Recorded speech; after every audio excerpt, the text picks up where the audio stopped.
Assalamualaikum warahmatullahi wabarakatuh. Halo semuanya teman-teman, selamat siang, selamat datang kembali di channel kesayangan kita, channel Ilo Entry, dan masih bersama saya Ilo. Dimanapun teman-teman berada, semoga teman-teman selalu dalam keadaan sehat walafiat, tanpa kekurangan satu apapun, amin amin ya robbal alamin. Dan pada kesempatan yang baik ini, saya masih akan membawakan kisah dari Netrakala, Tumbal Tali Perawan. Wow, makin seru aja ya, dan sudah masuk part ketiga. Tapi sebelum kita masuk ke dalam kisahnya, buat teman-teman yang suka baca, wajib pakai banget nih ngunjungin karya karsanya dari Netrakala, karena di sana keren-keren banget kisahnya teman-teman ya. Jangan lupa kunjungi juga dan follow juga akun Twitter dari Netrakala supaya tahu nih kisah-kisah apa lagi yang terbaru dari Netrakala. Dan juga buat teman-teman mungkin yang belum subscribe channel Ilo Entry, bisa diklik dulu tombol subscribe-nya, jangan lupa lonceng notifikasinya dinyalakan agar teman-teman selalu mendapatkan notifikasi dari konten-konten yang akan kami upload selanjutnya. Dan nggak pakai berlama-lama lagi ya, pasti udah gak sabaran kan untuk masuk ke dalam kisahnya. Kita langsung saja masuk ke dalam kisahnya. Dari halaman belakang rumah Bang Ilo, kita menuju ke Jawa Tengah.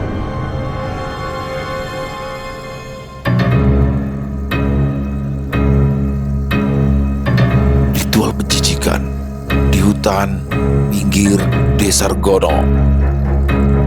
Tumbal Tali Perawan Part 3. Pagi telah datang. Sinar matahari sudah menampakkan dirinya, menembus kabut yang semalaman menyelimuti Desa Renggono. Adi terbangun dengan badan pegal semua. Dia baru bisa tidur saat azan subuh berkumandang. Dia mengucuk mata dan menggeliat, melihat ke arah jam di dinding. Ternyata jam sudah menunjukkan pukul 7 pagi. Baru bangun, Dit? Ayo sarapan dulu, ucap Bude saat melihat Adit keluar kamar. Teringat kejadian semalam, Adit memperhatikan Budenya. Tidak ada sesuatu yang aneh dari penampilan Budeja. Perilakunya pun masih sama. Lantas apa yang sedang dilakukan oleh wanita ini? Batin Adit. Bude, nenek kemana ya? Tanya Adit mencari keberadaan neneknya. Ibu sama Mbok Sarmin sudah dari tadi keluar rumah, mau jalan-jalan pagi katanya, ucap Bude sambil meneruskan kegiatannya menyapu. Adit lalu berjalan menuju ke arah dapur seperti sebuah rutinitas. Pak D. Marwanto tengah duduk di atas amben, lengkap dengan secangkir kopi, singkong rebus, dan sebatang rokok yang menyala di atas asbak. Dit, sini, pinta Pak D sambil menggeser tubuhnya dan menuangkan secangkir kopi. Adit menengok ke arah pintu dapur yang menghubungkan dengan ruang tengah. Merasa tidak ada orang lain selain mereka, Adit pun buru-buru menceritakan apa yang dia mimpikan semalam. Namun tidak dengan kejadian saat dia melihat Budenya pergi keluar rumah pada pukul 2 dini hari. Padi Marwanto dengan seksama mendengarkan cerita Adit. Sesekali dia mengerutkan dahinya. Padi Marwanto menghela nafas panjang. Jelas sekali ada rasa khawatir dan penasaran yang muncul di wajahnya yang sudah berkeriput di beberapa bagian. Setelah ini kamu mandi, lalu ikut Pade ke ladang ya. Di sana kita bisa bicara lebih bebas. Pade takut kalau ada yang mendengar kamu diteror Ningrum. Terlebih jika Mbok Sarmin sampai tahu, pasti kepikiran. Kasihan dia sudah tua. Lanjutnya, Adit yang paham akan maksud dari perkataan Padenya itu hanya mengangguk. Dia semakin yakin ada sesuatu yang tidak beres dengan dirinya dan kematian Ningrum. Aneh sekali, 2 hari berturut-turut ia mendapatkan teror dari setan Ningrum. Mereka berdua kini tengah berjalan menyusuri jalanan kampung. Suasana yang masih tergolong pagi sebenarnya memanjakan paru-paru Adit. Sempat beberapa kali mereka berpapasan dengan warga desa. Sepintas Adit memperhatikan ekspresi yang muncul, namun hampir semua sama dan tidak ada yang membicarakan perihal kematian Ningrum yang ganjil. Sesampainya di ladang, Padi Marwanto langsung berjalan ke arah tengah, sedangkan Adit memilih untuk duduk di saung. Beberapa kali dia melihat Padenya menunjuk-nunjuk dan berbicara dengan warga yang bekerja di ladang milik neneknya. Udara yang segar membuat Adit terbuai. Sesekali dia memejamkan matanya, memikirkan masalah pribadinya yang berujung pada sosok Dinda. Hampir saja terjatuh. Suara sapaan Arif membuat dirinya terlonjak sampai kopi yang ada di sampingnya tumpah. Kenapa kamu? Habis dilihatin setan lagi ya? Ucap Arif sambil tertawa. Ah, kamu Rif, ngapain kamu di sini? Kata Adit sambil menggosok-gosokkan tangan di atas jantungnya. Jalan-jalan pagi, Dit. Habis ngantar Pak Prianto ke kantor kepala desa. Jadi gimana semalam? Didatangi lagi nggak sama wanita itu? Kata Arif. Heran aku, Rif. Semalam Ningrum datang lagi, cuma lewat mimpi. Tapi sebelumnya aku mendengar suara-suara. Ada orang berjalan, lalu bau amis yang begitu menyengat. Jelas Adit. Arif diam, memperhatikan Adit sejenak. Sekilas, Adit melihat sorot matanya tanpa kosong menerawang. Ya, sepertinya benar dugaanku, ucap Arif sambil memalingkan kepalanya dari Adit dan melihat jauh ke depan. Dugaan? Dugaan apa? Tanya Adit penasaran. Semalam, aku mencoba meminta petunjuk. Dan benar saja, memang ada orang yang sengaja mengirimimu demit, kata Arif. Bulu kuduk Adit meremang. Ada kejengkelan yang muncul di dalam hatinya, tapi dia juga tidak bisa langsung menerima pernyataan dari Arif tanpa adanya bukti. Adit terdiam, tidak tahu harus mengatakan apa. Ingin rasanya dia berucap, apa ada bukti? Tapi dia urungkan, takut menyinggung perasaan Arif, toh mereka tidak sedekat itu. Oh, bukti, tebak Arif saat melihat ekspresi Adit yang tidak begitu percaya. Bagaimana kamu tahu semua ini? Ujar Adit tidak menjawab pertanyaan Arif. Ya, kadang kita dibekali sesuatu yang enak dan tidak enak di dunia ini, Dit. Seperti bisa berinteraksi dengan mereka, ucapnya sambil terkekeh. Maksud kamu kemampuan untuk melihat mereka? Tanya Adit. Arif hanya mengangguk-anggukan kepalanya. Kalau begitu, aku bisa minta tolong gak? Tolong ngomong dong sama setan Ningrum. Suruh dia untuk tidak menggangguku lagi, kata Adit dengan polosnya. Mendengar ucapan Adit, bukannya Arif menanggapi dengan serius, justru malah ia tertawa. Sudah kubilang, ada orang yang sedang mengincarmu. Orang yang sudah meninggal, sudah terputus hubungannya dengan dunia, Dit. Sosok Ningrum yang kamu lihat semalam itu sebenarnya adalah jin yang memang diminta untuk menyerupai Ningrum. Dan jangan tanya alasannya, aku pun belum tahu. Jelasnya, mendengar itu Adit berpaling. Ada rasa kecewa dan juga ketakutan yang datang bersamaan. Beberapa saat keduanya membisu, masing-masing terbuai dengan pikirannya. Bagaimana kamu bisa sampai di desa ini, Rif? Tanya Adit setelah diam beberapa saat. Oh, Pak Prianto yang memintaku datang ke desa ini setelah melihat jasad Ningrum. Sebenarnya sih aku tidak berniat untuk datang ke sini. Memang tujuanku itu ke kota sebelah. Pak Prianto juga pernah mengalami seperti dirimu saat ini. Mungkin ada sedikit rasa trauma di dalam dirinya, atau karena takut jika berdampak kepada anak istrinya. Dulu, saat pemilihan kepala desa, hampir setiap hari Pak Prianto mendapati kiriman sepertimu. Ya, aku hanya mencoba membantu saja, jelas Arif dengan senyum simpulnya. Kini Adit mengerti, memang desa ini masih kental dengan hal-hal yang berbau mistis.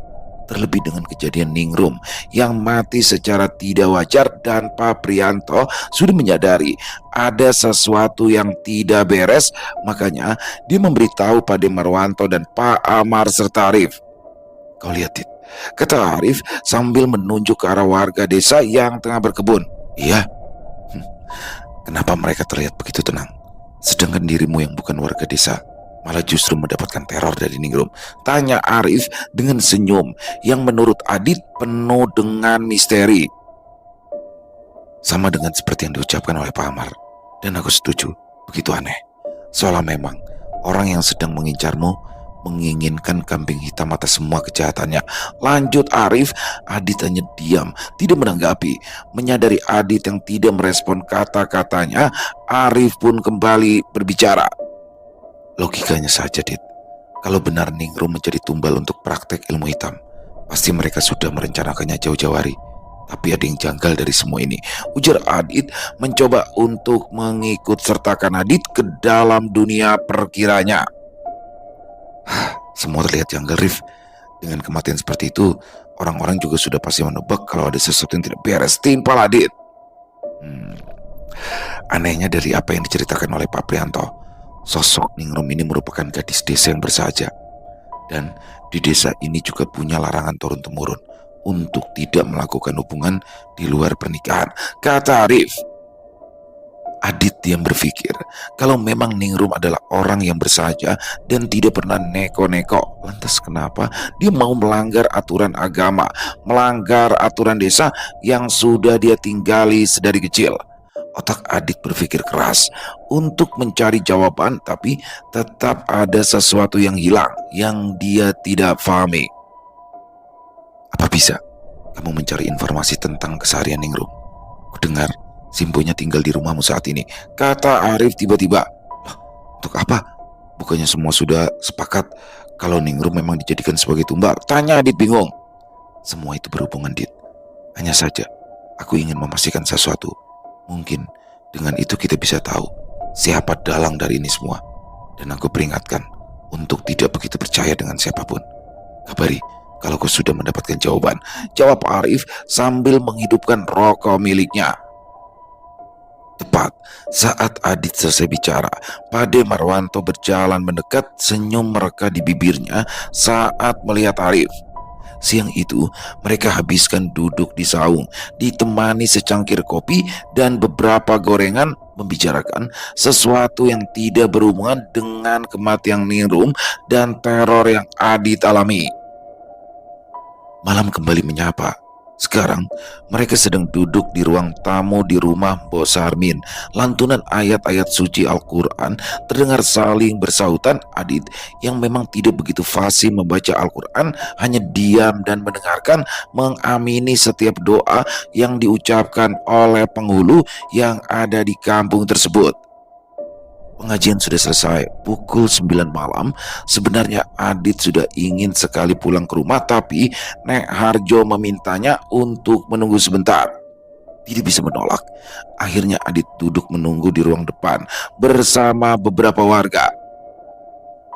Semenjak pengajian tadi, sebenarnya Adit merasa ada yang aneh dengan tubuhnya. Entah kenapa, dia merasakan ruangan tempat duduknya begitu panas. Bahkan keringat sebesar jagung pun terus muncul di dahinya. Panas banget. Batin Adit mencoba untuk mengipas-ngipaskan kemejanya. Tidak betah, dia bangkit dan berjalan menuju keluar rumah. Kabut sudah mulai turun. Meskipun tidak tebal, seharusnya Adit saat ini merasakan kedinginan, bukan malah kepanasan. Adit mencoba untuk berjalan lebih jauh keluar. Suasana jalanan begitu sepi. Tidak ada seorang pun yang ia temui. Hanya terdengar suara serangga yang saling bersautan. Mulai terdengar jelas di telinga wanita. Suara bisikan wanita spontan. Adit langsung mengedarkan pandangannya. Jantungnya seperti lepas dari tempatnya. Di dalam kerembangan, jelas sekali dia melihat ada sosok yang tidak jauh dari tempatnya berdiri. Sosok yang sama dengan apa yang dilihatnya beberapa hari yang lalu. Cukup lama Adit memandangi wanita itu, tapi dia juga tidak bergeming. Tiba-tiba saja angin datang menderu, pohon-pohon bergoyang dengan cepat sepersekian detik. Adit mengedipkan matanya. Saat matanya sudah kembali terbuka, sosok wanita itu sudah menghilang. Sontak, perasaan yang tidak bisa dijelaskan masuk ke dalam sanubari Adit. Bulu kuduk yang meremang. Buru-buru dia langsung berbalik menuju ke arah rumah. Namun baru saja dia melangkah, dilihatnya sosok yang tidak asing tengah berdiri di samping rumah Besarmin. Dit, kamu kenapa? Muka kamu putih banget, ujar neneknya saat memperhatikan Adit dengan seksama. Sesekali Adit masih berdiri ke arah samping rumah. Sosok Ningrum masih saja berdiri mematung di sana. Dit, tepuk neneknya. Melihat gelagat Adit aneh, Nek Harjo juga mengikuti arah pandangan Adit. Sudah, kita pulang sekarang, ucapnya tegas. Sesampainya di rumah, Nenek Harjo langsung bertanya kepada Adit. Jujur sama nenek, kamu kenapa? Ingin rasanya Adit menceritakan apa yang sedang ia alami, tapi pesan dari Pade terngiang-ngiang jelas di telinganya. Adit, kayaknya masuk angin nenek. Badan Adit rasanya gak karuan, kila Adit. Awalnya nenek diam memperhatikan Adit, lantas ia berdiri dan berjalan ke arah dapur. Nenek tahu ada yang sedang terjadi. Adit nggak mau cerita sama nenek, ucap neneknya sambil menyodorkan secangkir teh panas. Merasa terintimidasi dengan tatapan wanita tua yang ada di hadapannya, akhirnya Adit menceritakan apa yang sudah terjadi beberapa hari ini. Nenek yang mendengar cerita Adit sesekali menghela nafas. Tidak ada satu bantahan pun yang muncul dari mulutnya. Kenapa tidak cerita sama nenek? Tanya Nek Harjo dengan nada suara cemas. Adit nggak mau nenek kepikiran, ucap Adit dengan pandangan menunduk. Pintu depan terbuka tiba-tiba. Seketika mereka berdua berhenti berbicara. Pade, Bude dan Bos Sarmin masuk ke dalam rumah. Sontak nenek langsung bangkit dan menyambut mereka, sedangkan Adit masih duduk di ruang tengah. Pikirannya kalut memikirkan semua kejadian yang menimpanya, ditambah ada rasa tidak enak jika nanti neneknya marah kepada Pade Marwanto. Pagi-pagi sekali Adit merasa ada yang menggoyang-goyangkan badannya. Karena kaget, spontan ia berteriak, berpikir saat ini dirinya tengah mendapatkan gangguan gaib lagi. Dit, bangun. Kok malah teriak-teriak? Ucap Nek Harjo heran dengan reaksi Adit. Adit tersadar ternyata orang yang ada di sampingnya itu adalah Nek Harjo. Ternyata ia sedang mencoba membangunkan Adit. Kenapa, Nek? Masih pagi juga, ujar Adit. Dilihatnya jam juga baru menunjukkan pukul 5 pagi. Sudah, ayo siap-siap. Ikut nenek jalan pagi, tegas neneknya yang langsung bangkit berdiri. Baru beberapa langkah Nek Harjo berjalan, dia berhenti dan menoleh kembali ke arah cucunya.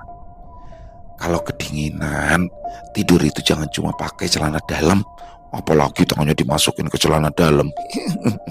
Ujar neneknya sambil tertawa. Adit yang belum menyadari keadaannya hanya melongo. Barulah ketika dia melihat ke bawah, benar saja posisi tangannya saat ini masih berada di dalam celana. Astaga, ucap Adit merutuki kebodohannya. 15 menit kemudian Adit sudah berada di sisi Nek Harjo dan Bos Sarmin. Ketiganya berjalan menyusuri jalanan desa yang masih agak sepi. Udara pagi di desa Renggono begitu dingin, sampai Adit yang sudah memakai jaket pun terlihat beberapa kali bersin karena kedinginan. Kenapa kamu, Dit? Anak muda kok lembek gitu, ejek Nek Harjo. Mendengar ucapan neneknya, Adit hanya memanyunkan bibir dan melakukan stretching agar tubuhnya terasa lebih hangat. Sudah, di sini saja, Sar, ucap neneknya sambil mengedarkan pandangan. Adit terdiam. Dia berpikir pasti ada sesuatu. Apa benar Ningrum menghantui Adit? Kata Bos Sarmi dengan mata memerah. Adit melihat neneknya. Dia belum berani menjawab pertanyaan dari Bos Sarmin. Dia takut akan melukai perasaan wanita tua itu. Sudah, Dit, ceritakan saja apa yang kamu lihat, kata Nek Harjo. Mendapati persetujuan, Adit kembali memandang Bos Sarmin. Beberapa kali dia mengembuskan nafas, memilah kata-kata yang tepat. Maaf sebelumnya, Mbok. Mungkin ini terlihat mengada-ngada dan bisa membuat hati Mbok Sarmin terluka. Tapi memang Adit mengalami itu semua setelah kematian Ningrum. Pagi itu, Adit menceritakan apa yang dia lihat, bagaimana sosok Ningrum hadir dan muncul setiap malam setelah kematiannya. Kenapa kamu jadi seperti ini, Dok? Ujar Bos Sarmin pelan saat Adit sudah selesai bercerita. Mbok, kalau Adit boleh tahu, apa ada sesuatu yang janggal saat sebelum Arum meninggal? Tanya Adit. Tidak sama sekali. Setahu Simbo, Ningrum juga sedang tidak terlibat masalah. Mbok tahu persis seperti apa anak itu. Malam sebelum kematiannya juga dia tidak memperlihatkan sesuatu yang aneh-aneh, ujar Bos Sarmin. Adit termenung, akankah dia bertanya lebih lanjut? Meskipun ini momen yang sangat tepat untuk mengulik keseharian Ningrum, tapi terbesit rasa tidak tega ketika menatap wajah tua di depannya. Mbok, sekali lagi Adit minta maaf ya. Apakah Simbo sudah diberitahu soal penyebab kematian Ningrum? Ucap Adit. Dia sesekali melirik ke arah Nenek Harjo. Takut apa yang dia tanyakan membuat Mbok Sarmin tersinggung. Mbok Sarmin terdiam cukup lama. Polisi dan Pak Kades sudah memberitahu Simbo, tapi Simbo tidak percaya kalau Ningrum sedang hamil. Dia bukan wanita seperti itu. Terlebih tidak ada tanda-tanda yang menunjukkan kalau dia sedang hamil, ujar Simbo. Benar, apa yang disampaikan oleh Pak Kades bahwa tidak seorang pun yang mengetahui apakah Ningrum sedang dekat dengan seorang laki-laki. Kemudian Adit menceritakan apa yang ia dengar saat berada di rumah Pak Kades. Semua percakapan yang Adit ingat dia ceritakan kepada Neharjo dan juga Mbak Sarmin. Serius kamu, Dit? Kamu tidak salah dengar, ucap Neharjo. Sepintas Adit melihat kedua wanita itu saling pandang. Kamu tahu apa artinya tumbal tali perawan? Tanya Neharjo. Ya, kata mereka itu adalah sebuah praktek ilmu hitam untuk mendapatkan kekuatan atau kekayaan secara instan, jawab Adit mengingat apa yang disampaikan oleh Arif. Dulu pernah ada kejadian serupa di desa ini. Ingat waktu kamu bertanya kan, kenapa warga desa saling menaruh sesajen di depan rumah mereka? Tanya Neharjo, sedangkan Adit hanya mengiyakan dan terus memperhatikan neneknya. Nenek ingat, waktu itu kami berdua masih muda. Suatu hari, ditemukan jasad seorang wanita di dalam kamar rumahnya. Kondisinya hampir mirip dengan Ningrum. Darah keluar dari sela-sela kakinya, dan ada janin yang tergeletak di antara kedua kaki wanita itu. Warga desa heboh dengan penemuan mayat itu. Sama dengan Ningrum, wanita itu juga belum memiliki suami. Pihak keluarga menyangkal kalau anak mereka sudah melakukan perbuatan zina dengan berhubungan suami istri di luar pernikahan. Akan tetapi warga tidak percaya sama sekali, tutur Nenek Harjo. Sejenak Nenek Harjo berhenti. Dia menghela nafas dalam-dalam. Adit menengok ke arah Mbok Sarmin. Dia kini terlihat sangat tersiksa. Ingin sekali Adit menghentikan cerita neneknya, tapi rasa penasaran kian muncul dari dalam diri Adit. Terus, Nek? Tanya Adit mendesak karena neneknya justru berhenti bercerita dan terus menatap ke arah gunung. Setelah itu, warga desa mulai mendapatkan teror. Semakin tidak percayalah mereka, karena selain kematian yang sangat tidak wajar, hanya laki-laki dan perempuan hamil saja yang mendapatkan teror, ucap Neharjo. Adit termenung, berpikir jika polanya benar-benar mirip. Hanya saja yang membuat berbeda hanya dirinya saja yang mendapatkan teror itu. Dan tiba-tiba teror itu menghilang. Tanya Adit penasaran. Dia berharap neneknya akan mengatakan iya. Akan tetapi justru sebaliknya, jawaban yang Adit dapatkan malah justru menambah kerisauannya. Tidak, nenek masih ingat betul. Semua warga desa ketakutan saat malam menjelang. Sampai saat ini pun kamu tahu sendiri. Ketika malam datang, suasana desa ini sepi. Bayangan kejadian itu masih membekas secara turun-temurun di antara kami semua. Hingga pada suatu ketika, ada seorang pendatang yang entah bagaimana ceritanya. Dia melihat ada seorang wanita yang sedang memakan ari-ari bayi. Mendengar hal itu, warga desa marah dan mencari sosok yang diciri-cirikan oleh laki-laki itu. Lanjut Neharjo. Adit termenung.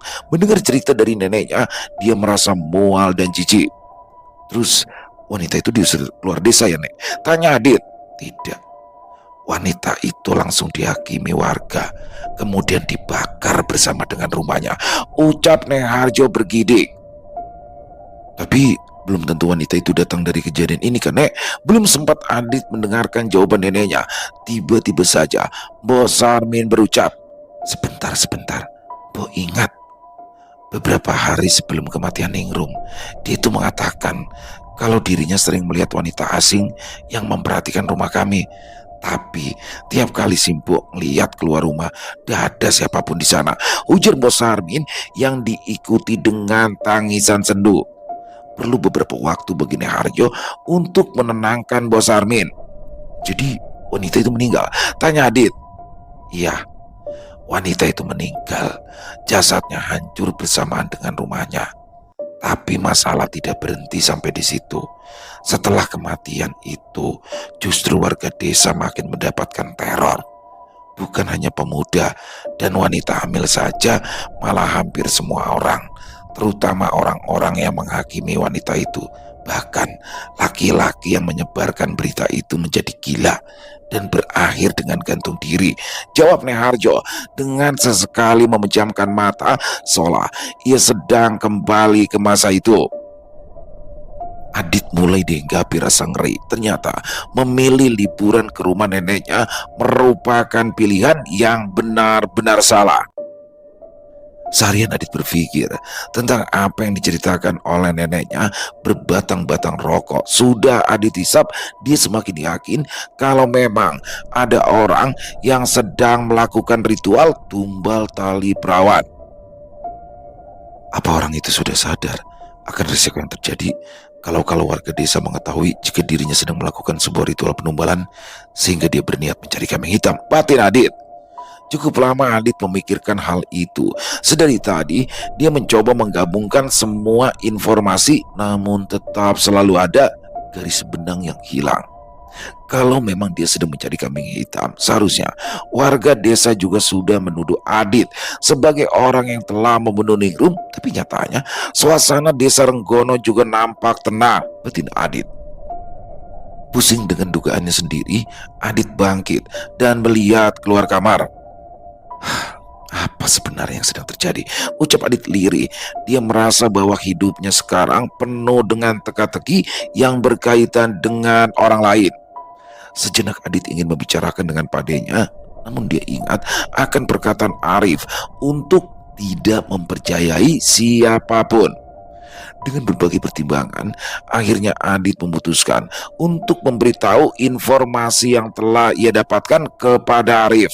Berbekal bahwa mereka berdua sama-sama orang asing yang terseret di permasalahan desa milik orang lain, kepercayaannya kepada Arif tumbuh dengan sendirinya. Baru saja Adit akan beranjak, seolah otaknya langsung memberikan peringatan. Gak mungkin ya aku langsung ke tempat Pak Kades lalu bertemu dengan Arif. Terlalu mencurigakan dan pasti akan banyak pertanyaan, pikir Adit. Tersenyum tolol, Adit merutuki kebodohannya. Kenapa kemarin dirinya tidak meminta nomor handphone milik Arif? Adit beranjak mencari keberadaan padenya. Sempat ia berpikir mungkin bisa bertemu Arif di ladang seperti kemarin pagi. Bude, Pade Marwanto ke ladang hari ini nggak? Tanya Adit. Iya Dit, mungkin sebentar lagi juga pulang. Kenapa? Ujar Bude Ija. Gak apa-apa Bude, Adit cuma bosan aja, ucap Adit. Ya kalau bosan pergi keluar toh Dit, jalan-jalan gitu. Siapa tahu udara segar bisa sedikit melupakan masalah kamu itu. Wanita kaya mantanmu itu dah perlu diinget-inget lagi, ujar budenya yang tiba-tiba saja terlihat ketus. Adit justru merasa aneh. Sudah beberapa hari dia di rumah ini tidak pernah sekalipun budenya menanyakan soal tujuannya pergi ke rumah neneknya. Ya Bude, habis ini Adit ke ladang ya, ucap Adit sembari menjauh. Dia sedang tidak ingin memikirkan Dinda. Kalau memang takdir untuk bertemu kembali suatu hari, pasti itu semua akan terjadi. Berjalan menuju ke arah ladang, Adit hanya berpapasan dengan beberapa orang. Memang saat masih di area pemukiman, suasana terbilang masih ramai. Tapi sewaktu masuk ke area ladang, kondisi jalan begitu sepi. Bahkan pencari rumput dan kayu bakar pun tidak ia temui. Adit, suara padenya yang kencang terdengar di telinga Adit. Mencari pemilik suara, ternyata padenya sedang berdiri bawah pohon bersama Pak Amar. Keduanya terlihat sedang membicarakan sesuatu. Bagaimana kabarmu Dit? Masih dihantui sama sosok Ningrum? Tanya Pak Amar setelah Adit sampai di tempat mereka. Cuma sebatas mimpi Pak, ucap Adit merasa tidak ada yang perlu dibicarakan lebih lanjut. Adit pamit untuk berjalan-jalan di sekitaran ladang. Ya wes, jangan jauh-jauh, jangan masuk hutan, pinta Pade Marwanto. Adit mengangguk lalu kemudian berjalan menjauh dari mereka. Sudah beberapa waktu, Adit berjalan mengitari ladang, tapi sepertinya dia belum beruntung. Ya, sosok Arif tak terlihat sama sekali. Ada niatan untuk datang ke rumah Pak Kades, akan tetapi ia urungkan. Siapa tahu besok pagi Arif kesini. Betin ya? Di malam harinya, Adit dan keluarga Nek Harjo kembali pergi ke rumah Bos Sarmin untuk mengadakan pengajian. Sebenarnya Adit malas untuk ikut, akan tetapi ketika mengingat teror dari setan Ningrum, dia berubah pikiran dan memutuskan untuk lebih baik pergi bersama keluarganya. Menurutnya, saat ini jauh lebih baik untuk berada di antara keramaian. Lantunan suara doa terdengar sahut-sahutan di telinga Adit, namun perasaannya sedari tadi tak kunjung membaik. Adit merasa semenjak meninggalkan rumah ada orang yang sedang mengawasinya. Selain itu, pikiran tentang tumbal tali perawan terus saja menancap di kepalanya. Ingin sekali dia segera menyudahi semua ini dan pulang ke kota untuk bertemu dengan kedua orang tuanya. Terdengar jelas sekali sebuah suara hantaman benda keras tepat di atas rumah Bos Sarmin. Seketika semua orang yang ada di sana terdiam. Brak! Kembali lagi suara itu terdengar jelas. Beberapa warga bergegas keluar untuk melihat apa yang sebenarnya terjadi. Takut-takut kalau ada pohon tumbang yang menimpa atap rumah Bos Sarmin. Adit yang sudah dilanda perasaan khawatir juga ikut keluar memastikan dilihatnya tidak ada sesuatu yang aneh. Semua tampak baik-baik saja hingga terdengar kegaduhan dari arah rumah. Bapak-bapak yang ada di luar juga langsung menoleh ke arah sumber suara. Mereka melihat beberapa ibu-ibu keluar dengan wajah panik dan menunjuk-nunjuk ke dalam rumah. Mbak kenapa Mbak? Tolong, ada seseorang yang berteriak. Bapak-bapak yang ada di luar langsung berlari masuk untuk melihat apa yang sebenarnya sedang terjadi. Begitu mereka tiba di dapur, semua tercengang kaget dengan apa yang terlihat. Keadaan di dapur benar-benar kacau balau. Makanan dan minuman serta perabot berhamburan di atas lantai tanah. Nampak Bude Ija tengah berdiri di ambang pintu dapur, tempat di mana jasad Ningrum ditemukan tergantung di kasau dapur rumahnya. Kondisi Bude Ija sangat menyeramkan. Matanya melotot serta tangannya yang seperti sedang menimang-nimang sesuatu. Ija, kamu kenapa, Ja? Astagfirullah, sadar Ja, sadar, ucap Pade yang tengah mendekati istrinya itu.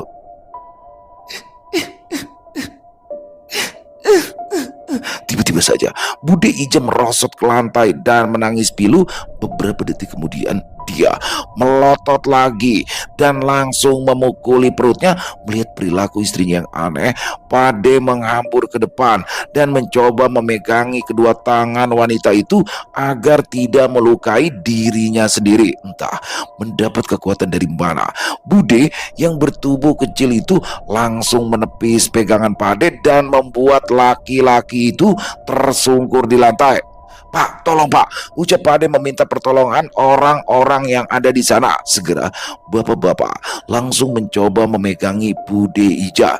Sedangkan Adit hanya dia mematung. Pandangannya jatuh tepat di belakang budenya. Sosok Ningrum tengah berdiri dengan kain jarik yang melilit lehernya. Senyumannya begitu mengerikan, jauh lebih dari yang bisa dibayangkan. Perlu beberapa orang untuk memegangi Bude Ija. Sekarang dia bukan hanya memukuli perut, tapi juga mencoba untuk menjambak-jambak rambut panjangnya. Suasana di dapur Mbak Sarmin begitu mencekam. Suara lantunan doa yang bercampur dengan geraman dan tangisan membuat bulu kuduk siapapun yang melihat pasti akan meremang hebat. Tolong Ningrum, Ucap Bude Ija serak. Mas Adit, tolong Ningrum Mas. Tersentak Adit kaget dengan apa yang diucapkan budenya. Bahkan warga yang ada di sana juga melihat Adit dengan tatapan bingung. Tolong panggil Pak Kades, ucap Ade Marwanto panik. Buru-buru salah seorang dari mereka langsung berlari meninggalkan rumah Mbok Sarmin untuk memberitahu Pak Kades. Cukup lama bagi mereka memegangi Bude Ija yang semakin liar. Sadar Ija, sadar, astagfirullah, ucap Adit terus menerus di telinga istrinya.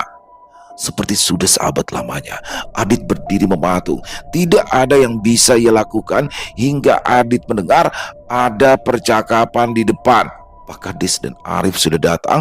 Melihat keadaan Bude Ija sontak, Arif mendekat lalu menempelkan tangannya di kening wanita itu. Badan Bude semakin liar memberontak yang pada awalnya dia hanya dipegangi oleh 4 orang, kini bertambah menjadi 6 orang termasuk Arif. Butuh beberapa waktu bagi Arif untuk mengeluarkan sosok yang merasuki Bude. Beberapa menit berlalu, lambat laun perlahan tubuh Bude melemah dan diam seketika. Mereka saat ini sudah duduk di ruang keluarga milik Neharjo. Selepas kejadian tadi, Bude Ija langsung tersadar dan segera dibawa pulang ke rumah. Sekarang semua warga pasti akan heboh dengan kejadian malam ini. Maafkan saya, Mbok Sarmin. Tapi apakah memang Mbok Sarmin tidak mengetahui apapun sebelum Ningrum meninggal dunia? Tanya Pak Kades. Pada awalnya, Adit mengira bahwa Mbok Sarmin akan menceritakan soal wanita yang sering mengintai rumahnya. Tapi justru Adit melihat wanita tua itu menggeleng. Saya tidak percaya Pak Kades kalau Ningrum sudah berbuat nista. Saya sangat mengenali anak saya, ucapnya diiringi dengan tangisan halus. Kembali malam itu mereka semua membicarakan soal kematian Ningrum.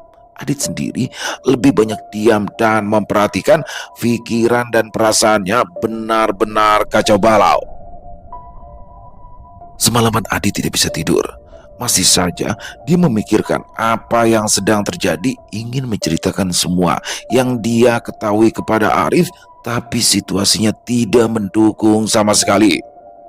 Beruntungnya, saat Adit pergi ke kamar mandi, tiba-tiba saja Arif sudah duduk di amben dapur Neharjo. Dia meminta untuk esok pagi pergi ke ladang yang berbatasan dengan hutan. Pagi-pagi sekali, Adit sudah terbangun.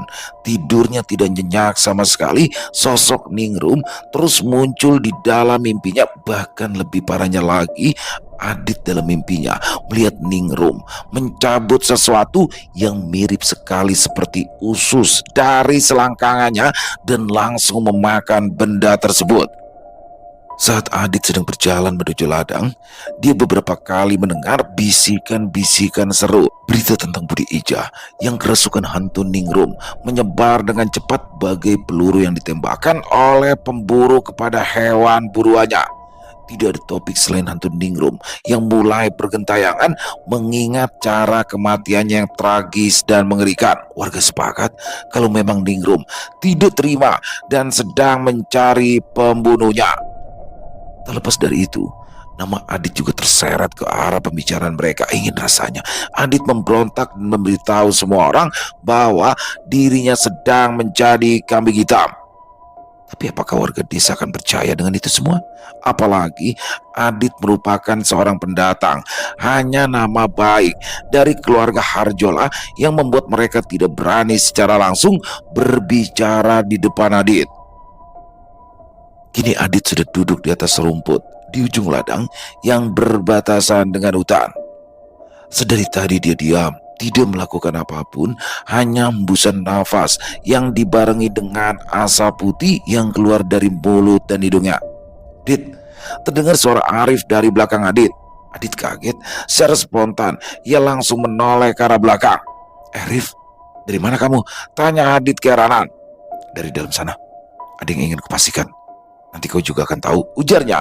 Mereka sama-sama duduk, sejenak tidak ada perbincangan. Masing-masing masih menikmati keindahan desa Renggono yang ada di bawah mereka. Dugaanku benar kan? Ada orang yang sedang membuatmu menjadi kambing hitam, ucap Arif tersenyum kecut.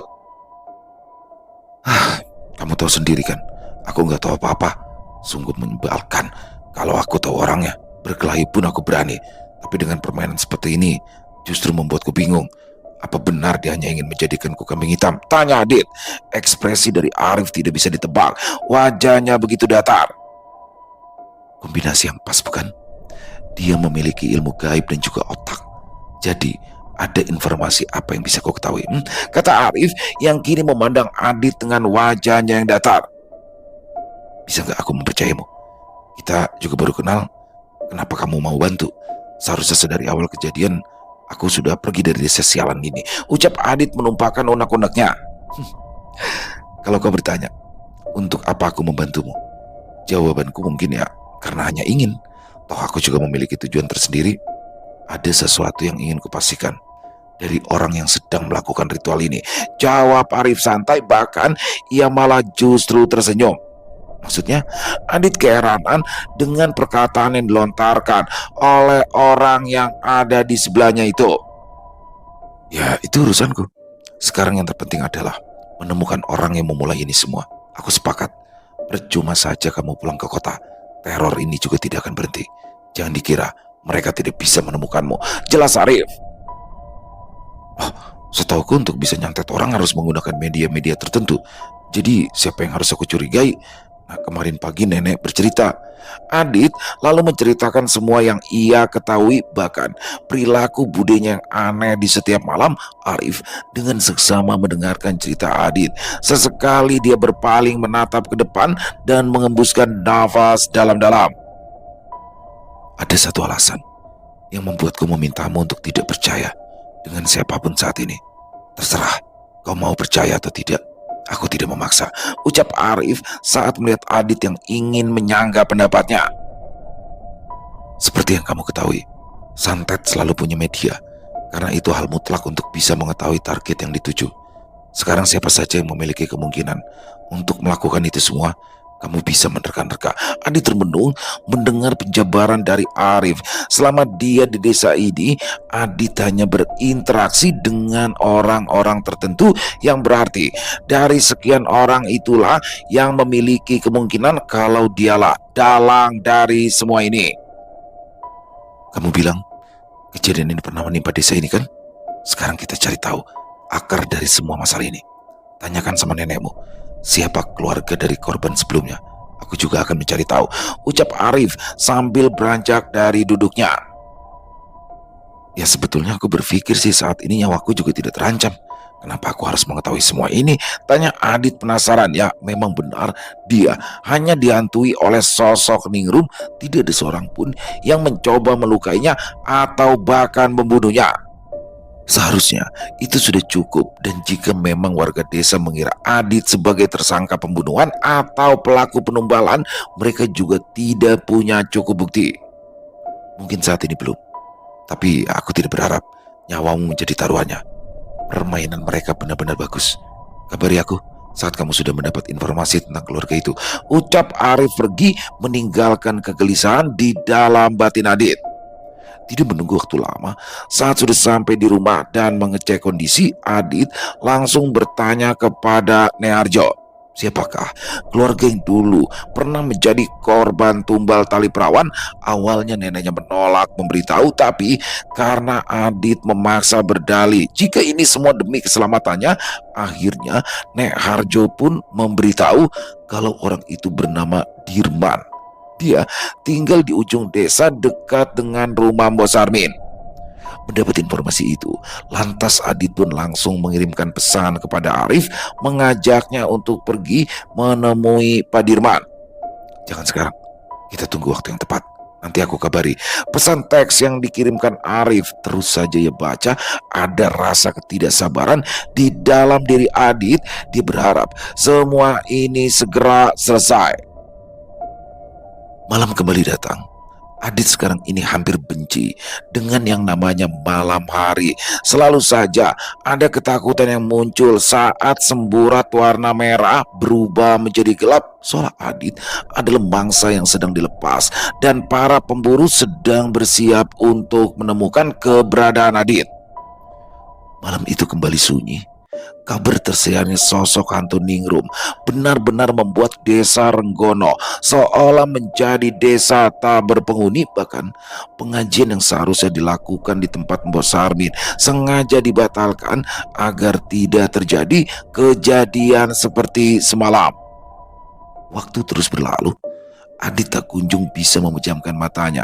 Jam sudah menunjukkan pukul 2 pagi. Sedari tadi dia mendengar ada suara langkah kaki yang terus saja mondar-mandir di luar rumah, tepat berada di sisi jendela kamarnya. Adit tidak menggubris itu semua.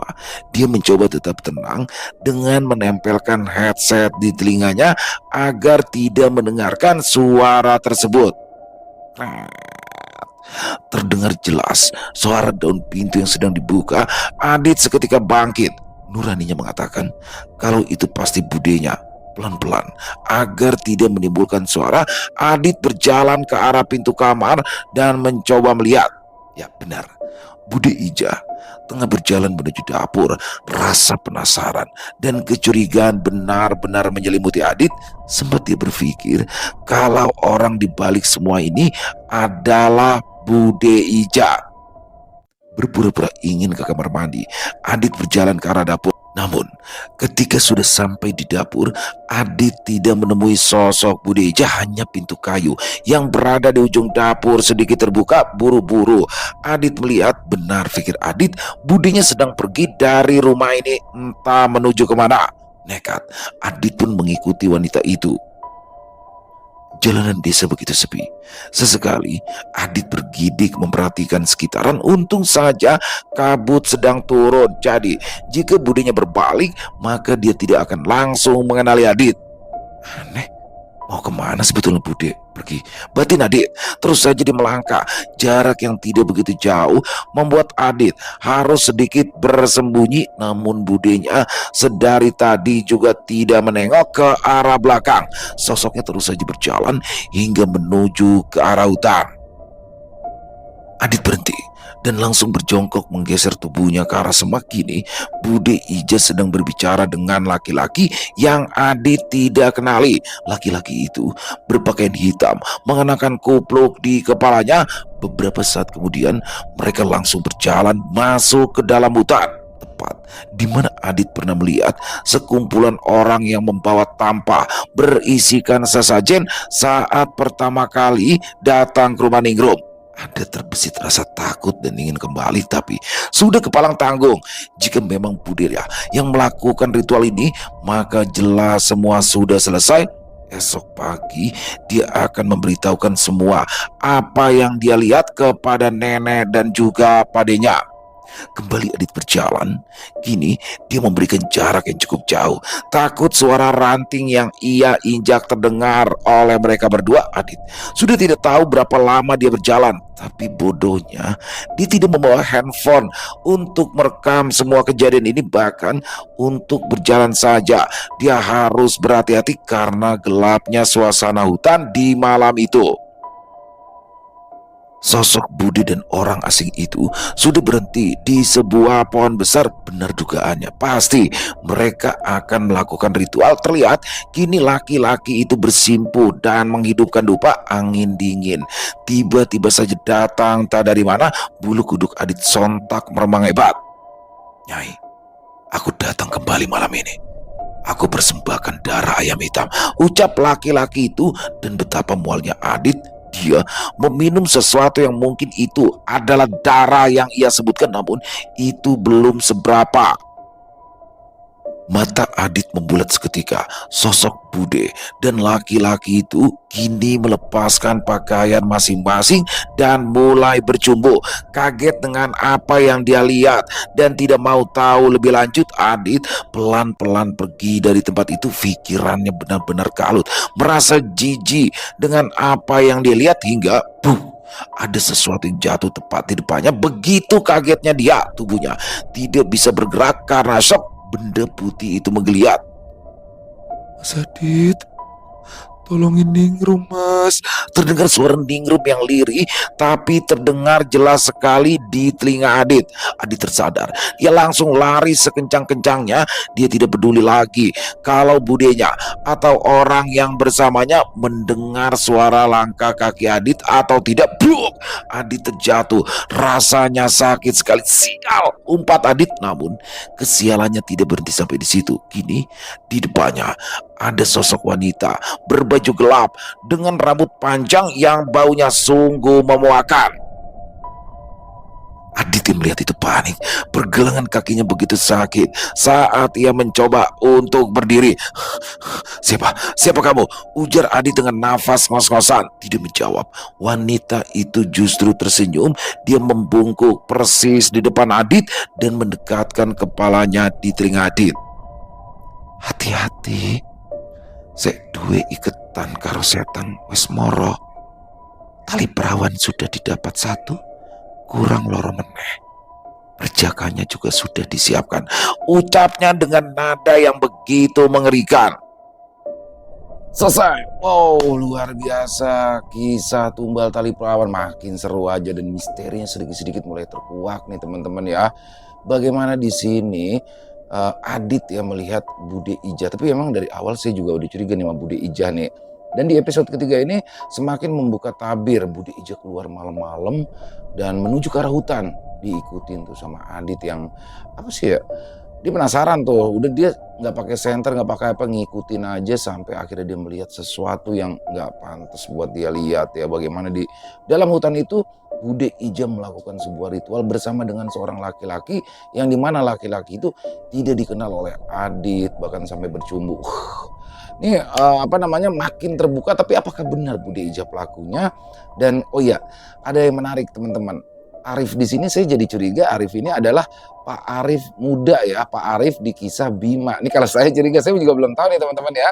Kayaknya sih kalau feeling saya mengarah ini kayaknya Pak Arif di Kisah Bima waktu masih mudanya nih. Mungkin saja bisa begitu, tapi pokoknya jangan sampai ketinggalan buat besok part keempatnya karena pastinya akan lebih seru lagi dan misteri apa yang akan terbuka di part keempat besok, jangan sampai ketinggalan. Terima kasih kepada Netra Kala ya atas izinnya untuk saya bisa membawakan kisah yang luar biasa ini, dan semoga kisah ini bisa menghibur teman-teman semua para pecinta penikmat horor misteri, lebih khususnya lagi kepada para subscriber dari channel Ilo Entry. Buat yang punya komentar lain, yang punya pendapat lain, bisa menuliskan di dalam kolom komentar ataupun hanya sekedar saling menyapa. Insya Allah kami akan menjawab satu persatu.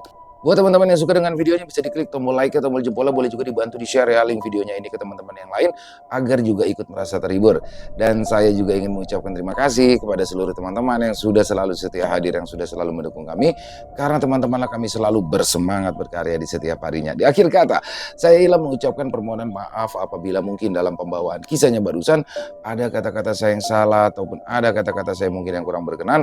Saya mohon dibukakan pintu maaf yang seluas-luasnya. Sampai berjumpa lagi di konten-konten kami selanjutnya. Masih bersama saya Ilo di channel Ilo Entry. Salam sehat, sukses selalu untuk kita semua. Wassalamualaikum warahmatullahi wabarakatuh.